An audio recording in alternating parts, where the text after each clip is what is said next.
ఉత్తరుని కథ. ఉత్తర గర్భంలో పరీక్షిత్తుని రక్షణ. కురుక్షేత్ర యుద్ధం ముగిసింది.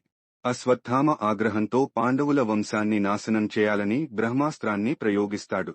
అది అప్పటికే చనిపోయిన అభిమన్యుని భార్య ఉత్తర గర్భంలో ఉన్న శిశువును లక్ష్యంగా చేసుకుంటుంది.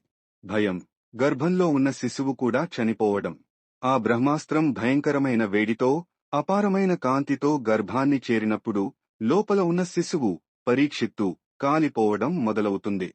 ఆ సమయంలో శ్రీకృష్ణుడు వెంటనే తన దివ్యశక్తితో ఆ గర్భంలోకి సూక్ష్మ రూపంలో ప్రవేశిస్తాడు. భయానక దృశ్యం.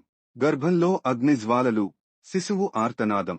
శ్రీకృష్ణుడు ఆ శిశువు చుట్టూ తన సుదర్శన చక్రాన్ని ఒక కవచంలా ఏర్పరచి బ్రహ్మాస్త్రం యొక్క వేడిని అడ్డగిస్తాడు. అగ్నిజ్వాలలు తాకినా శిశువు సురక్షితంగా ఉంటాడు. ఆ బ్రహ్మాస్త్ర ప్రభావం తగ్గాక శ్రీకృష్ణుడు ఆ గర్భం నుండి బయటకు వస్తాడు. ఆ తరువాత శిశువు పుట్టడం, మళ్లీ చనిపోయి శ్రీకృష్ణుడి అనుగ్రహంతో తిరిగి బతకడం జరుగుతుంది.